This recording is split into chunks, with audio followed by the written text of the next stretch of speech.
NASA recently announced a plan to deploy a nuclear reactor on the moon by 2030, and not just any reactor, a 100 kilowatt system that could support lunar habitats, rovers, backup grids, and science experiments around the clock.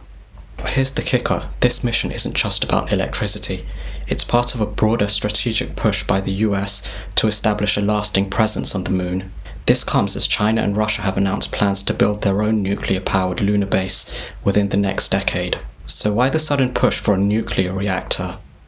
Well, one of the main drivers is the moon's hostile environment. NASA notes that a continuous power source independent of the sun is an enabling option for long-term exploration. A lunar night lasts around 14 days, and during this period, the surface temperature on the moon can plummet to as low as negative 173 degrees Celsius. For context, that's almost 90 degrees colder than the coldest temperatures recorded in the Antarctic. No sunlight means solar panels are essentially useless, and batteries alone wouldn't last the entire night.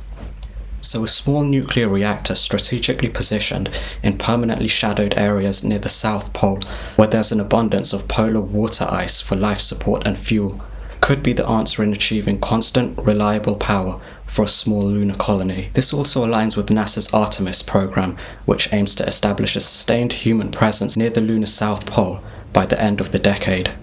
But NASA's also motivated by geopolitical pressures. China aims to land astronauts on the moon by 2030, and its lunar-based plans with Russia call for a nuclear reactor by around 2035. So a US reactor on the moon could effectively create a keep-out zone, limiting where others can operate. And this isn't NASA's first attempt at an off-world nuclear reactor. They've been exploring this technology for a few years now. In 2018, they built and tested Krusty, a small nuclear reactor that ran up to 10 kilowatts in lab simulations, proving that small reactors can safely operate in a vacuum and extreme temperatures.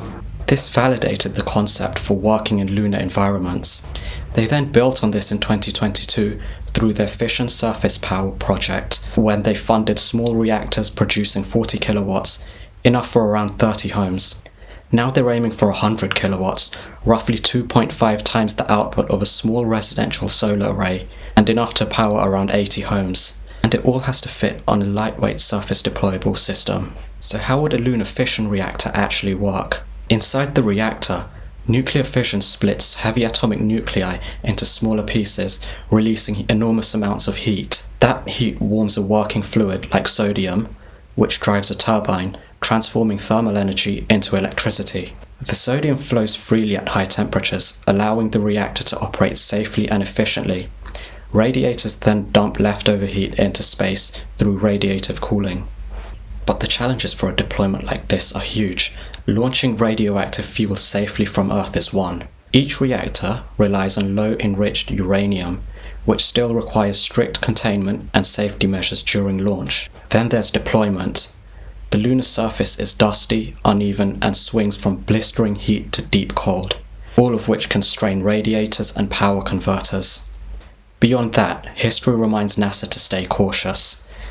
Past nuclear mishaps like the Soviet Cosmos 954 crash underline why testing and containment are important. But if NASA succeeds, these reactors will provide the steady power humanity needs to live and work on the moon and eventually Mars. So it's not just about electricity, it's about enabling humanity's next great leap. Let me know your thoughts in the comments. Do you think NASA will actually be able to get a fully working reactor on the moon by 2030? And if you found this deep dive informative, hit subscribe for more breakdowns of the latest developments in science and engineering.